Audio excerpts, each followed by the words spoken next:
ॐ सहना भवतु सहनौ भुनक्तु सह वीर्यं करवावहै तेजस्विनावधीतमस्तु मा विद्विषावहै। ॐ शान्ति शान्ति शान्तिः।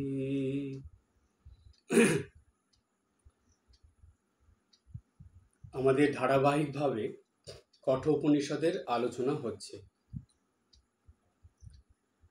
এই পর্যন্ত আমরা কঠোপনিষদের 16 নম্বর মন্ত্র পর্যন্ত আলোচনা করেছি। আজ আমরা কঠোপনিষদের 17 নম্বর মন্ত্রের মধ্যে যাব। তো 17 নম্বর মন্ত্রে যাওয়ার আগে আমরা 16 নম্বর মন্ত্রটা একটু ভালো করে আরেকবার দেখে নেব। 16 নম্বর মন্ত্রে এখানে যমরাজ নচিকেতাকে একটা বর দিয়েছিলেন। নচিকেতা যমরাজকে 3টে বর দেওয়ার কথা বলেছিলেন, কিন্তু নচিকেতার কথা শুনে বা নচিকেতা যমরাজের কথা কতটা বুঝছে, কতটা মনে রাখতে পারছে সেগুলো দেখে যমরাজ এতটাই প্রসন্ন হয়েছেন নচিকেতার উপরে, তিনি নচিকেতাকে আরেকটি বর দিলেন। সেই বরে তিনি বললেন যে আজ থেকে এই যে অগ্নি, যেই অগ্নি দিয়ে মানুষ অমৃতত্ব লাভ করতে পারবে, এই অগ্নির নাম হবে নচিকেতা অগ্নি। এই নচিকেতা অগ্নি নামেই এই অমৃতত্ব লাভের জন্য মানুষ যেই যজ্ঞটা করবে, সেই অগ্নি যজ্ঞের নাম হবে নচিকেতা অগ্নি। আর সেই সঙ্গে যমরাজ বললেন নচিকেতাকে যে তুমি শব্দময় এবং বহু রত্ন খচিত এই মালাও গ্রহণ করো। এই যে শব্দময় বহুরত্ন খচিত মালা দিলেন, এর ব্যাপারটা কি, এটাও আমরা একটু ভালো করে বুঝব। বলছে যে নচিকেতা অগ্নি প্রজ্বলিত হলে কি হয়, মানুষ অমৃতত্ব লাভ করে। এটা হলো বহির্জগতে। আর অন্তর্জগতে কি হয়, বলা হচ্ছে যে অন্তর্জগতে এই নচিকেতা অগ্নি মানে হলো কুলকুণ্ডলিনী শক্তি জাগরণ। কুলকুণ্ডলিনী শক্তি জাগ্রত হলে মানুষ এই অমৃতত্ব লাভ করতে পারে। অমৃতত্ব লাভ করা মানে মনুষ্য থেকে দেবত্বে পৌঁছানো, মনুষ্যত্ব থেকে দেবত্ব লাভ করা। আর সেই সঙ্গে যখন মানুষের এই কুণ্ডলিনী শক্তি জাগরিত হয়, মানুষের ক্রমাগত আধ্যাত্মিক শক্তি সেটা ধীরে ধীরে জেগে ওঠে। তখন মানুষ কি হয়, একরকম শব্দ বা নাদ শুনতে পায়। এই নাদ অনেক রকমের হয়, সেই জন্য অগ্নিমালকে, অগ্নির যে মালা বা যেটা অগ্নির কুণ্ডলিনীর শক্তি যে যখন জাগরিত হয়, তখন তো ওটা ধীরে ধীরে স্টেপ বাই স্টেপ শক্তিটা উপর দিকে ওঠে। অর্থাৎ মানুষের শরীরে একদম নিম্ন দেশে নাভির নিচে ওইখান থেকে কুলকুণ্ডলিনী শক্তি জাগরণ শুরু হয়, এবং এটা ধীরে ধীরে জাগতে জাগতে একদম কণ্ঠ হয়ে তালুতে চলে যায়, ব্রহ্ম স্থান যেখানে, সেখানে চলে যায়। তো এই যে একের পর এক স্টেপ বাই স্টেপ এটা জেগে উঠছে, এইটাকে বলা হচ্ছে যে শব্দবতী। মানে এক একটা স্টে ওঠে এবং এক এক রকম ধ্বনি, শব্দ, নাদ মানুষ শুনতে পায়। আর তার সঙ্গে কি হয়, বলছে তার সঙ্গে এক এক রকম জ্যোতি দর্শন হয়। কখনো নীল, কখনো লাল, কখনো হলুদ, কখনো উজ্জ্বল সাদা রঙের এই জ্যোতিগুলো দর্শন হতে থাকে। এগুলো কেন হয়, বলছে এগুলোই হলো ব্রহ্মের বাচক, অর্থাৎ ব্রহ্ম কি সেটা তো মুখে বলা যায় না, এটা অন্তরে অনুভব করা যায়। এই যে অনুভবটা কিভাবে হবে, এইভাবে হয়। বিভিন্ন রকম জ্যোতি দর্শন হয়, বিভিন্ন রকম শব্দ সে শুনতে পায়। এইভাবে ধীরে ধীরে তার অমৃতত্বের পথে অগ্রসর হতে হয় সাধককে, ভক্তকে। এই কথাই এইখানে যমরাজ নচিকেতাকে বলে দিলেন যে এই যে বাইরে মানে বহির্জগতের যে অমৃতত্ব লাভ, যাগযজ্ঞ পূজা হোম করে, বলছে এই অমৃতত্ব লাভ হলো ক্ষণস্থায়ী। এটা লাভ হবে তার পুণ্যের ফলে হলো, সেই পুণ্যটা ভোগ করলো, কিন্তু যখন পুণ্য শেষ হয়ে যাবে তখন তাকে আবার এই মর্তলোকে, এই মনুষ্যলোকে আবার ফিরে আসতে হবে, আবার তাকে জন্ম নিয়ে নতুন করে কর্ম শুরু করতে হবে। কিন্তু অন্তর্জগতের যে অমৃতত্ব লাভের পদ্ধতি, কুলকুণ্ডলিনী শক্তি জাগরণ করে ক্রমাগত সাধন ভজন জপ ধ্যান পূজা পাঠ করে মানুষের যে অমৃতত্ব লাভ হয়, হচ্ছে সেটা চিরস্থায়ী হয়ে যায়।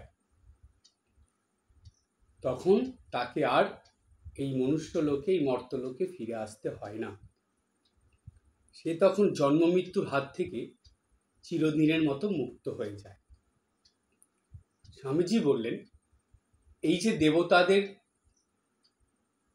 তোমরা দেখছো, অর্থাৎ যেই সব দেবতাদের নাম তোমরা জানো, যেই সব দেবতাদের পূজা উপাসনা করা হয়, এরা মনুষ্যলোকেই ছিলেন।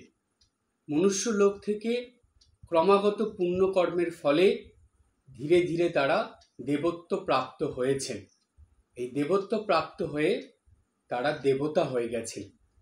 যতদিন তাদের এই পুণ্যফল থাকবে ততদিন তারা এই দেবত্বের পদে অধিষ্ঠিত থাকবেন।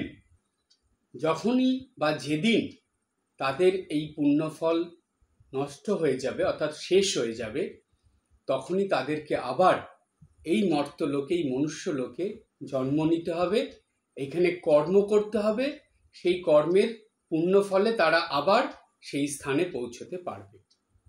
তাই আমাদের এই মর্তলোককে, এই মনুষ্যলোককে বলা হয় কর্মভূমি। স্বামীজি বললেন এটা কর্মভূমির সঙ্গে সঙ্গে এটা হলো পুণ্যভূমি। কেন? তার কারণ এইখানে এই পুণ্যকর্মের দ্বারাই ভারতবর্ষে থেকে, আমাদের এই দেশ থেকে সব থেকে বেশি মুনি ঋষি সাধু সন্ন্যাসী এইসবের সৃষ্টি হয়েছে, অর্থাৎ এইরকম ধরনের মানুষ বেশি আমাদের এই ভারতবর্ষ থেকে হয়েছে। তাই এটা হলো পুণ্যভূমি। আর এই সমস্ত যে মর্তলোক, পৃথিবী লোক, মনুষ্য লোক, এটা হলো কর্মভূমি। এই কর্মভূমিতেই এসে কর্ম করে দেবতাদের পুণ্যকর্ম শেষ হয়ে গেলে আবার নতুন কর্মের দ্বারা তাদের দেবত্বের স্থান প্রাপ্ত হতে হয়। তাই স্বামীজি খুব পরিষ্কারভাবে বলে গেলেন বা বলেছিলেন, ছিলে পশু, হয়েছ মানুষ, হতে হবে দেবতা। অর্থাৎ আমাদের যে যাত্রাপথ সেটা হলো পশুত্বের থেকে মনুষ্যত্বে এবং মনুষ্যত্বের থেকে দেবত্বে। তাই আমরা এই যে জন্মটা পেয়েছি, এই জন্মটাকে বলা হয় অমূল্য মানব জন্ম। ভগবান অনেক কৃপা করে, অনেক পুণ্য করলে এই মানব জন্ম প্রদান করেন। মানুষের জন্ম পেয়ে প্রত্যেকটা মানুষেরই প্রধান কর্তব্য হলো মনুষ্যত্বের থেকে তার জীবনকে ক্রমাগত দেবত্বের দিকে নিয়ে যাওয়া, অমৃতত্ব লাভের দিকে চালিত করা। আর এটা কিভাবে সম্ভব? বলছে নিত্য যে কর্তব্য কর্ম তোমার আছে সেটা করার সঙ্গে তোমাকে নিত্যদিন প্রার্থনা, পূজা পাঠ, জপ ধ্যান, সাধন ভজন এগুলো অবশ্যই করতে হবে। তা না হলে কখনো তুমি দেবত্বের দিকে যেতে পারবে না। দেবতারা বা দেবীরা যা যা পছন্দ করেন সেগুলো যদি আমরা করি বা সেগুলো যদি মানুষ করে, তবেই তাদের কৃপাতে আশীর্বাদে ধীরে ধীরে দেবত্ব প্রাপ্ত হয়। কিন্তু তারা যেটা পছন্দ করেন না, ভালোবাসেন না, যে সকল কাজে দেবতারা দেবীরা প্রসন্ন হন না, সেই রকম কাজ বা সেই রকম কর্ম যদি মানুষ করতে থাকে, তাহলে সেই মানুষ কখনোই দেবত্বের পথে বা দেবত্বের দিকে যেতে পারবে না, কখনোই দেবত্ব অর্জন করতে পারবে না। তার গতি কিন্তু তখন আবার মনুষ্যত্বের থেকে পশুত্বের দিকে হয়ে যাবে। তাই নিত্যদিন ঈশ্বরের কাছে, ভগবানের কাছে, দেবদেবীদের কাছে প্রার্থনা করতে হয় এবং তাদের প্রসন্নতার কথা মনে রেখেই নিত্যদিনের সব কর্তব্য কর্মগুলো করতে হয়। তাদের প্রসন্নতার কথা মনে রেখেই নিত্য সাধন ভজন, জপ ধ্যান, পূজা পাঠ, সন্ধ্যা বন্দনা দেওয়া এগুলো সব করতে হয়। এতেই দেবদেবীরা প্রসন্ন হন আর তাদের কৃপা আশীর্বাদেই মনুষ্যত্বের থেকে দেবত্ব প্রাপ্ত করা যায়। এই কথাটাই আমরা পেয়েছি, সেটা যমরাজ নচিকেতাকে বলেছেন যে এই অন্তর্জগতের সাধনার দ্বারাই মানুষ অমৃতত্ব লাভ করে। এরপরে নচিকেতার যমরাজের কাছ থেকে এই কথা শোনার পর নচিকেতার মনে একটা প্রশ্ন আসলো। সেটা হলো, নচিকেতা ভাবলেন যে আচ্ছা, সব মানুষ যদি এরকম করতে না পারে, তাহলে তারা যদি সাধনার দ্বারা কুলকুণ্ডলিনী জাগিয়ে তুলতে না পারে, তারা যদি বহির্জগতের নচিকেতা অগ্নি প্রজ্বলিত করে যাগযজ্ঞ হোম এগুলো করতে না পারে, তাহলে কি হবে? তাই যমরাজের ওই কথায় নচিকেতা খুব একটা প্রসন্ন হননি। তার মনে এইরকম একটা ভাবনা এসেছে। যখন এইরকম ভাবনাটা এসেছে, তখন সেটা যমরাজ বুঝতে পেরেছে। যমরাজ বুঝতে পেরে নচিকেতাকে বলছেন, ত্রিনাচিকেতঃ ত্রিভি এত্ত সন্ধিং তিকর্মকৃত তরতি জন্ম মৃত্যু ব্রহ্মযজ্ঞম দেবমিঢ্যম বিদিত্বা। তারপরে বলছেন, নিচার্য ইমাং শান্তিম অত্যন্তম এতি। একটু কঠিন, এটা আমরা সহজভাবে আগে বুঝি, তারপরে এর গভীর ব্যাখ্যার মধ্যে যাব। যমরাজ নচিকেতাকে বললেন, ত্রিনাচিকেতঃ ত্রিভি এত্ত সন্ধিম তিকর্মকিত তরতি জন্ম মৃত্যু। এই কথাটার মধ্যে বা এই মন্ত্রটার মধ্যে আমরা দুটো যে খুব গুরুত্বপূর্ণ জিনিস পেলাম, সেটার আলোচনায় আসছি। এরপরে যমরাজ বললেন, ব্রহ্মযজ্ঞম দেবমিঢ্যম বিদিত্বা নিচার্য ইমাম শান্তিম অত্যন্তম এতি। এর অর্থটা কি? এর অর্থ হলো, যিনি পিতা মাতা ও আচার্যের সঙ্গে ও তাদের উপদেশ অনুসারে 3 বার নাচিকেত অগ্নি চয়ন করেন এবং ত্রিকর্ম অর্থাৎ যজ্ঞ, দান ও বেদ অধ্যয়ন করেন, তিনি জন্ম মৃত্যুকে অতিক্রম করেন, অর্থাৎ তিনি অমৃতত্ব লাভ করেন। এটা হলো সাধারণ অর্থ। এবার আমরা এই ব্যাখ্যার মধ্যে যাব। সাধারণ অর্থটা আরেকবার বলি। যমরাজ বললেন যে যিনি বা যে পিতা মাতা ও আচার্য এদের উপদেশ অনুসারে 3 বার নাচিকেত অগ্নি চয়ন করেন এবং ত্রিকর্ম অর্থাৎ যজ্ঞ, দান, শাস্ত্র অধ্যয়ন করেন, তিনি জন্ম মৃত্যুকে অতিক্রম করেন, অমৃতত্ব লাভ করেন। এই মন্ত্রটার মধ্যে খুবই গুরুত্বপূর্ণ কিছু কথা আছে। এটা মানব জীবনের পক্ষে ভীষণ গুরুত্বপূর্ণ, প্রত্যেকটা মানুষের জীবনের জন্য। খুব মন দিয়ে শুনবেন। প্রথম হলো, এখানে আমরা পেলাম ত্রিনাচিকেত তিভি এত্ত সন্ধি ত্রিকর্মকৃত তরতি জন্ম মৃত্যু। এখানে প্রথমে পেলাম ত্রিভি। ত্রিভি কথার এখানে অর্থ হচ্ছে মাতা, পিতা ও আচার্যের শিক্ষা। এই মাতা, পিতা, আচার্য, অর্থাৎ যেমন এখানে আচার্য বলতে শিক্ষক বা গুরুজন মানুষেরা এবং কোনো সাধু, সন্ন্যাসী, মুনি, ঋষি হতে পারে। তিনজনের শিক্ষার কথা এখানে আমরা পেলাম। প্রথম মা, মাতা, দ্বিতীয় বাবা, পিতা এবং তৃতীয় আচার্য বা শিক্ষক। প্রত্যেকটা মানুষের জীবনে প্রথম শিক্ষা শুরু হয় তার মায়ের কাছ থেকে, বলা যায় মায়ের কোল থেকে।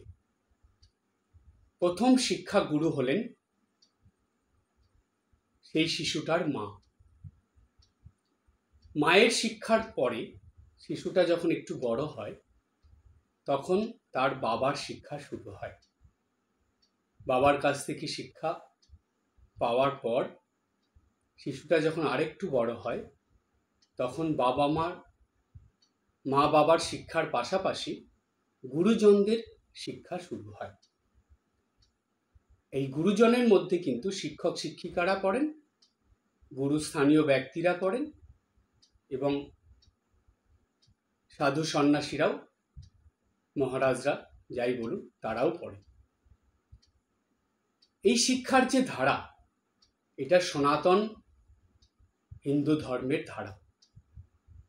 প্রত্যেকটা মানুষের জীবনে এই শিক্ষা নিয়েই চলার কথা আমাদের শাস্ত্রে বলা আছে। এই শিক্ষা মানুষকে কোথায় পৌঁছাতে পারে? ঠিক এইভাবে যদি একটা শিশুর জীবনে, একটা সন্তানের জীবনে এই শিক্ষাগুলো আসে, তাহলে সেই সন্তান, সেই শিশুটা কোথায় পৌঁছতে পারে তার প্রকৃষ্ট উদাহরণ স্বামী বিবেকানন্দ। স্বামীজির জীবনের দিকে তাকান। ভালো করে যারা স্বামীজির জীবনী পড়েছেন একটুখানি চিন্তা করবেন। স্বামীজির ছোটবেলায় মার কোলে বসে বসে স্বামীজি আধ্যাত্মিক শিক্ষাগুলো পেয়েছে। পুরাণের কথা, উপনিষদের কথা, গল্প, রামায়ণের কথা, মহাভারতের কথা স্বামীজির মায়ের মুখ থেকে শুনে শুনেই স্বামীজির মুখস্থ হয়ে গিয়েছিল। স্বামীজির মা আদর্শ মাতা ছিলেন। তিনি কি শিক্ষাটা দিয়েছেন দেখুন। স্বামীজির ওই ছোট বয়সেই তিনি হিন্দুদের যে গুরুত্বপূর্ণ শাস্ত্রগুলো, রামায়ণ, মহাভারত, উপনিষদ, পুরাণ, গীতা, এর যে মূল কথা, গল্প কথা, সেগুলো সব মায়ের কাছ থেকে মুখে মুখে শুনে তিনি জেনে গিয়েছিলেন। তারপরে স্বামীজি তার বাবার কাছ থেকে পেয়েছিলেন নৈতিকতার শিক্ষা। এই নৈতিকতার শিক্ষাটা একজন মানুষকে আদর্শ মানুষে পরিণত হওয়ার জন্য ভীষণ প্রয়োজন। এই শিক্ষাটা স্বামীজির বাবা দিয়েছিলেন। স্বামীজির বাবা ছিলেন আদর্শ পিতা, নৈতিকতার শিক্ষা সন্তানকে দিয়েছেন। তারপরে স্বামীজি যে বাহ্যিক শিক্ষা পেয়েছেন গুরুজনদের কাছ থেকে, শিক্ষক শিক্ষিকাদের কাছ থেকে, সেগুলো তার জাগতিক ক্ষেত্রে কাজে লাগলেও মূল যে শিক্ষাটা তিনি তারপরে পেলেন তার গুরুদেব ঠাকুর শ্রীরামকৃষ্ণদেবের কাছ থেকে। ঠাকুর শুধু যে আধ্যাত্মিকতার শিক্ষা স্বামীজিকে দিয়েছেন তা নয়, এটা ভাবলে সম্পূর্ণ ভুল। ঠাকুর স্বামীজিকে অনেক রকম শিক্ষা দিয়েছেন। সামাজিক, আধ্যাত্মিক, পারমার্থিক সব রকম শিক্ষা ঠাকুর দিয়েছেন। স্বামীজি ছোট থেকে এই রকম শিক্ষা গ্রহণ করে করে আদর্শ মানুষে পরিণত হয়েছেন। বর্তমান সময়ে শিশুদের জীবনে এর বড় অভাব দেখা যায়, যার জন্য আমাদের সমাজে আদর্শ মানুষের বড় অভাব হয়ে গেছে আজকাল। একটা কথা আছে, মায়ের শিক্ষা আগে হলে শিশু শেখে মায়ের কোলে। মায়েদের এই আধ্যাত্মিক শিক্ষাগুলো নেওয়া দরকার। জানেন, একটা কথা আছে, এটা আগেকার দিনের মানুষেরও কথা এবং কি মুনি ঋষিদেরও কথা। একটা সন্তান বা একটা শিশুকে প্রথম থেকেই যদি সামাজিক শিক্ষার পাশাপাশি আধ্যাত্মিক শিক্ষা দেওয়া হয়, তাহলে সেই শিশুটা আগামী দিনে অবশ্যই একজন আদর্শ মানুষে পরিণত হবেই হবে, এতে কোনো ভুল নেই। কিন্তু দেখবেন বেশিরভাগ ক্ষেত্রে শিশুদের ছোটর থেকে শুধু সামাজিক শিক্ষাটাই তারা পেয়ে যায়, এমনকি জীবনের শেষ বয়স পর্যন্ত সামাজিক শিক্ষাই চলছে, আধ্যাত্মিক শিক্ষা তাদের জীবনে আর আসে না। যখন আসে তখন অনেক দেরি হয়ে গেছে, সেই শিক্ষা আর কোনো কাজে লাগছে না, সেই শিক্ষা পেয়ে তার জীবনে আর কোনো কাজ করতে সে পারছে না। তাই এই আধ্যাত্মিকতা যারা বলে শেষ জীবনের জন্য, জানবেন এত বড় মিথ্যে কথা আর কিছু নেই। আধ্যাত্মিকতা জীবনের প্রথম থেকে সামাজিক শিক্ষার সঙ্গে সঙ্গে আধ্যাত্মিক শিক্ষা নিয়ে চলার জন্য, না হলে শিক্ষাটা সম্পূর্ণ হয় না। তাই দেখুন, স্বামীজির জীবনের দিকে তাকান, নেতাজি সুভাষচন্দ্র বসু, তার জীবনের মধ্যেও আছে। যত বড় বড় মহাপুরুষদের দেখবেন, তাদের মধ্যে কিন্তু এই সামাজিক শিক্ষার পাশাপাশি আধ্যাত্মিক শিক্ষা ছিল। তাই তো স্বামী বিবেকানন্দকে বলা হয় মানব জাতির শ্রেষ্ঠ শিক্ষক স্বামী বিবেকানন্দ। তার শিক্ষা প্রত্যেকটা মানুষের জীবনের জন্য প্রয়োজন। স্বামীজি এই শিক্ষার কথাই বারবার বলে গেছেন যে সামাজিক শিক্ষা পেয়ে একটা মানুষ কোনোদিন আদর্শ মানুষে পরিণত হতে পারে না, তার সঙ্গে আধ্যাত্মিক শিক্ষা দরকার। তাই এই শিক্ষাটা তার মাকে যেমন দিতে হবে, তারপরে তার বাবাকে দিতে হবে, তার গুরুজনদের দিতে হবে, এমনকি তার শিক্ষক শিক্ষিকা বা সাধু সন্ন্যাসী মহারাজরা যাদের কাছেই যাবে, তাদের কাছ থেকে এই শিক্ষাই তাকে গ্রহণ করতে হবে। তবেই সে আদর্শ মানুষে পরিণত হতে পারবে, তবেই সে অমৃতত্বের পথে যেতে পারবে। এরপরে আসবো ত্রিকর্মকেত, এই কথাটার আমরা গভীরভাবে বুঝে নেব। তো এইখানে বলা হলো যে পিতা মাতা ও আচার্য এই তিনজনের দ্বারা উপদিষ্ট হয়ে যিনি 3 বার নচিকেতা অগ্নি চয়ন করেন, তিনি অমৃতত্ব লাভ করতে পারেন। তো পিতা মাতা ও আচার্যের এই শিক্ষা উপদেশ, এই কথা তো আমরা বুঝলাম, কিন্তু 3 বার এই নচিকেত বা নাচিকেত অগ্নি চয়ন করার কথা যে বলা হলো, এই ব্যাপারটা কি? এটার দুটো ভাবে ব্যাখ্যা করা যায়। 3 বার অর্থে সকাল, দুপুর, রাত, অর্থাৎ মাতা পিতা ও গুরুজনদের বা আচার্যদের কাছ থেকে যে শিক্ষা মানুষ পায়, সে সকালবেলাও সেই শিক্ষা, মানে ঘুম থেকে ওঠার পর থেকেই সেই শিক্ষার কথা ভেবে সেইভাবে সে চলবে। কর্মক্ষেত্রে যখন চলে যায়, অনেক সময় মানুষ এগুলো ভুলে যায়, তো সেই সময় যাতে না ভুলে, তাই দুপুরবেলাও সেই শিক্ষার কথা মনে রেখে সেইভাবে চলবে। এবং কর্মের শেষে সন্ধ্যাবেলায় মানুষ এই শিক্ষার কথা ভুলে যায় সন্ধ্যার পর থেকে, তো তখনও যাতে না ভুলে সেই সময় স্মরণ করে বা মনে রেখে সেইভাবে চলবে। অর্থাৎ সকালে ঘুম থেকে উঠেও এটা স্মরণ করে সেইভাবে চলতে হবে, মাতা পিতা গুরুজনদের আচার্যদের শিক্ষা গ্রহণ করে বা সেই শিক্ষার যে পদ্ধতি সে তার জীবনে পালন করতে শুরু করেছে সেটা ধরে রাখতে হবে। দুপুরবেলাতেও সেটা করতে হবে, কর্মের মধ্যে যাতে ভুলে না যায় সেই জন্য। আর সন্ধ্যার পরে দিনের শেষে যখন রাত শুরু হয় সেই সময় সেটা মনে রেখে করতে হয়। এটা একটা ব্যাখ্যা যে 3 বার নাচিকেত অগ্নি চয়ন করা, অর্থাৎ 3 বার সেই শিক্ষার স্মরণ করে সেইভাবে জীবনযাপন করা। আর একটা হলো মানুষের জীবনের 3টে প্রধান ভাগ, একটা হলো শৈশব, একটা হলো কৈশোর বা যৌবন এবং আরেকটা বার্ধক্য।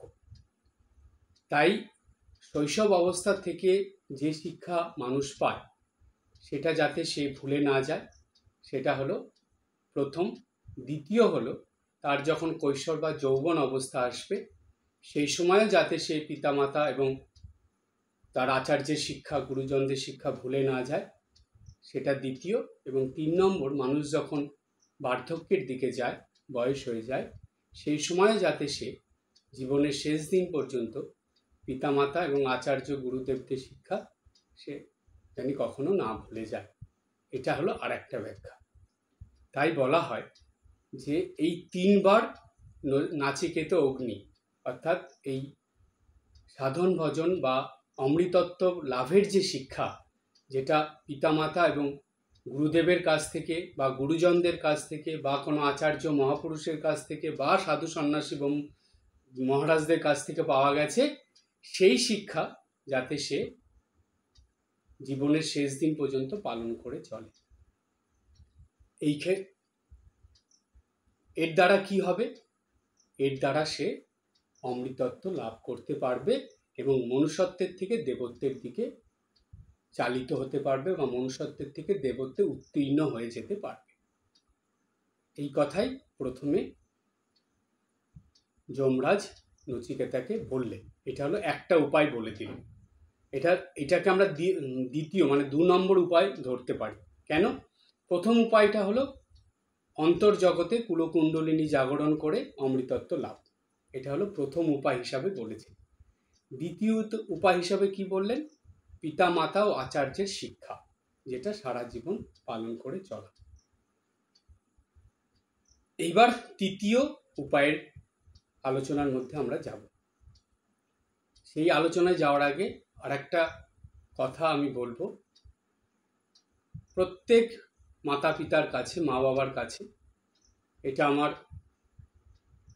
একজন মহারাজ হয়ে অনুরোধ থাকবে যে আপনারা নিজেদের জীবনকে এই সামাজিক শিক্ষার সাথে সাথে আধ্যাত্মিক শিক্ষার দ্বারা ভরিয়ে তুলুন। তাহলে আপনাদের সন্তানদের সেই সামাজিক শিক্ষার পাশাপাশি আপনারাই আধ্যাত্মিক শিক্ষা দিতে পারবেন। কেন? শিশুর প্রথম স্কুল হলো তার ঘর এবং সেই ঘরের প্রথম শিক্ষক শিক্ষিকা হলেন তার মাতা পিতা। তাই মা বাবারা যারা আছেন সবাইকেই আমার এটা বলা, আপনারা অবশ্যই নিজেদের জীবনে এই আধ্যাত্মিক শিক্ষাগুলো গ্রহণ করুন এবং সেই শিক্ষাই আপনাদের সন্তানদের মধ্যে দিতে থাকুন, ছোটোর থেকে দিতে থাকুন। দেখুন সেই সন্তান অবশ্যই আগামী দিনে আদর্শ সন্তান হয়ে উঠবে। যতদিন আপনারা বেঁচে থাকবেন এই শিক্ষায় তাদেরকে দিয়ে যান। সামাজিক শিক্ষার পাশাপাশি আধ্যাত্মিক শিক্ষা দিতে থাকুন। 3 নম্বর উপায় হলো ত্রিকর্মকৃত। ত্রিকর্মকৃতটা কি? হচ্ছে 3 রকম কর্ম, ত্রিকর্ম। এই 3 রকম কর্ম যে করবে সেও ধীরে ধীরে অমৃতত্বের দিকে অগ্রসর হবে, সে অমৃতত্ব লাভ করতে পারবে। কি সেই 3 রকম কর্ম? এই 3 রকম কর্ম বলার আগে বলি, এই 3 রকম কর্ম কিন্তু নিত্যদিন করতে হবে, একদিনও বাদ দেওয়া যাবে না, নিত্যদিন করে যেতে হবে। কি কর্ম সেটা? এইখানে বলছে, প্রথমে বলল বেদ অধ্যয়ন, তারপরে বলল যজ্ঞ, তারপরে বলছে দান। এটার আমরা এই যুগ প্রয়োজনে, সময় প্রয়োজনে এটাকে বুঝব। সবার প্রথমে এই ত্রিকর্মের মধ্যে আসবে যজ্ঞ। এই যজ্ঞটা কি? এটা হলো কর্মযজ্ঞ। খুব ভালো করে বুঝবেন। সবার প্রথমে আসবে যজ্ঞ। এটা হলো নিত্যদিনের কর্মযোগ্য। প্রত্যেকটি মানুষকে প্রতিদিন কিছু না কিছু কর্ম করতেই হয়, আর সেই কর্মগুলি হলো তার কর্তব্য কর্ম। এই যে নিত্যদিন নিষ্ঠা সহকারে ভক্তি শ্রদ্ধা সহ ভালোভাবে ছোট বড় সকল কর্ম সম্পাদন করা, এটাকেই বলা হচ্ছে যজ্ঞ বা কর্মযজ্ঞ। প্রথম। দ্বিতীয় হলো বেদ অধ্যয়ন। এখানে বেদ অধ্যয়ন অর্থে এটা বুঝতে হবে শাস্ত্র পাঠ। প্রতিদিন সবাইকেই মানে প্রত্যেকটি মানুষকেই একটা সময়ে একটু ধর্মগ্রন্থ পাঠ করতে হয়। সেটা যেটাই পড়ুন আপনি, রামায়ণ, মহাভারত, গীতা, উপনিষদ, যাই পড়ুন, প্রতিদিন একটু ধর্মগ্রন্থ পাঠ করতেই হবে। যখন 24 ঘন্টার মধ্যে আপনি যে সময়টা পাবেন তখনই করতে হবে। এই শাস্ত্র অধ্যয়ন বা শাস্ত্র পাঠ, এটার দ্বারা মানুষের কি হয়? প্রশ্ন আসবে, কেন মহারাজ প্রতিদিন শাস্ত্র পাঠ করতে হয়? এই শাস্ত্র আমাদের বিবেককে জাগ্রত করে রাখে, আমাদের বিবেকের চেতনা জাগরিত থাকে। তাই বিবেককে চেতনাকে জাগরিত করে রাখার জন্য প্রতিদিন কিছুটা সময় শাস্ত্র পাঠ করতে হয়। কথামৃত হোক, মায়ের কথা হোক, স্বামীজির কথা হোক, মহাপুরুষদের কথা হোক, এগুলো সব আধ্যাত্মিক আলোচনা, মানে ধর্মগ্রন্থ পাঠ, এগুলো সবই শাস্ত্র পাঠের মধ্যেই পড়ে। এটা নিত্যদিন করতে হয়। আর 3 নম্বর কি? 3 নম্বর হলো দান। এই দান অর্থে এখানে হলো সেবা কাজ। এই দান অর্থে এখানে ধরতে হবে সেবা কাজ। নিত্যদিন কিছু না কিছু সেবা কাজ প্রত্যেকটি মানুষকে অবশ্যই করতে হয়। কেন করতে হয় সেবা কাজ? তার কারণ বেশিরভাগ মানুষই জাগতিক শিক্ষা গ্রহণ করে তারা স্বার্থপর হয়ে ওঠে।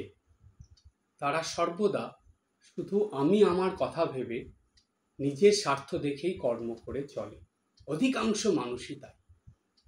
আর এই স্বার্থের কর্ম কোনো দিন অমৃতত্ব লাভের দিকে মানুষকে নিয়ে যায় না, বরঞ্চ অমৃতত্বের থেকে বহু দূরে সরিয়ে দেয়। তাই অমৃতত্ব লাভ করতে হলে নিঃস্বার্থ কর্ম করতে হবে, সেবা কাজ করতে হবে। আর সেবা কাজ করার জন্যই আমাদেরকে কি করতে হবে? আমাদেরকে এই নিত্যদিন যেই কর্মগুলো কর্তব্য কর্ম করে, শাস্ত্র পাঠ অধ্যয়ন করে, বিবেক চেতনা জাগরিত রেখে কিছুটা সময় সেবা কাজের মধ্যে দিতে হবে।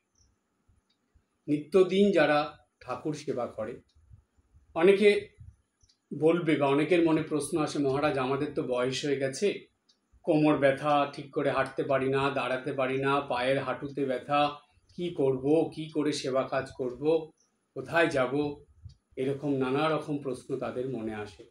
বলবে, হ্যাঁ মহারাজ আপনি তো বলে দিলেন, আমাদের অবস্থায় পড়লে বুঝতে পারতেন। তো তাই তো, সত্যিই তাই। কি করে হবে? তাদের কোথাও সেবা কাজ করার জন্য যেতে হবে না, তারা বাড়িতে বসেই করতে পারবে। সেটা কি? সেটা হলো নিত্যদিন ঠাকুর সেবা করতে হবে। ঠাকুর সেবাটা নিঃস্বার্থ সেবা হচ্ছে, ঠাকুর সেবা করতে হবে। এইবার নিত্যদিন ঠাকুর সেবা করার সঙ্গে সঙ্গে ঠাকুরের কাছে এই প্রার্থনা করতে হবে যাতে এই জাগতিক কোনো কিছুর মধ্যে আসক্তি না থাকে। আমার যা কিছু আছে সব জানি কোনো ভালো কাজে, শুভ কাজে, সেবা কাজের মধ্যে দিয়ে যেতে পারি। বাড়িতে বসে বসে টাকা পয়সা সেবা কাজের মধ্যে দিয়ে আপনি সেবা কাজের পুণ্যটা অর্জন করে নিতে পারেন। এটা তো করা যায়। তাই সেবা কাজ নিজে না করেও নিজের অর্থ দিয়ে সেবা কাজ করানো যায়, নিজের শারীরিক শক্তি দিয়ে সেবা কাজ করা যায়। আর যাদের অর্থও নেই, শারীরিক শক্তি নেই, তারা কি করবে? তারা নিত্যদিন ঈশ্বরের কাছে প্রার্থনার দ্বারা, জপের দ্বারা, পূজার দ্বারা সেই সেবা কাজ অপরের জন্য করবে। এই 3টে পদ্ধতি আছে সেবা কাজের। এরপরেও যদি কোনো মানুষ সেবা কাজ না করে, তাহলে জানবেন তার অমৃতত্ব কোনো দিন লাভ করা হবে না। তার মনুষ্যত্ব থেকে সে আরও নিচে চলে যাবে, দেবত্বের পথে তার কোনো দিন যাওয়া হবে না। তাই এই তিনটে জিনিস নিত্যদিন করতে হবে। যমরাজ বললেন নচিকেতাকে 3 নম্বর উপায় যে ত্রিকর্ম করতে হবে। সেটা প্রথম, নিত্যদিন কর্তব্য কর্ম ভালোভাবে সম্পন্ন করতে হবে। দ্বিতীয়, শাস্ত্র অধ্যয়ন নিত্যদিন করতে হবে। এবং তৃতীয়, নিত্যদিন কিছু না কিছু সেবা কাজ অবশ্যই করতে হবে। দান ধ্যান করতে হবে। এটা করলেই এই পুণ্যের ফলে মানুষ ধীরে ধীরে অমৃতত্বের পথে উন্নীত হবে। দীর্ঘদিন করতে করতে সে অমৃতত্ব লাভ করতে পারবে। এটাই 3 নম্বর উপায় হিসাবে নচিকেতাকে যমরাজ বললেন। এরপরে আরেকটা সুন্দর প্রসঙ্গ আছে, সেটাই আসবো। তার আগে আমরা একটা স্বামীজির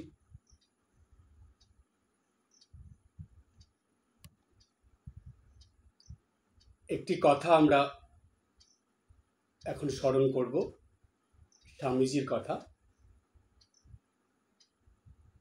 এই উপনিষদের কথাগুলো জীবনে পালন করতে গেলে কি দরকার সেটা স্বামীজি এক জায়গায় বলেছিলেন।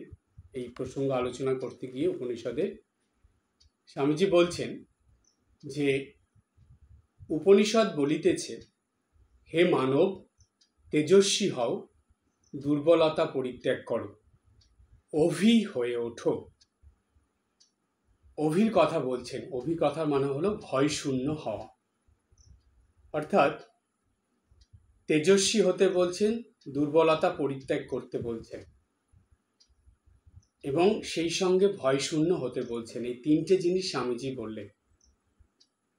এই তিনটে কথার গুরুত্ব ভীষণ, কারণ এই তিনটে জিনিস যদি মানুষের জীবনে না আসে, তাহলে সেই মানুষ কখনো অমৃতত্ব লাভ করতে পারবে না।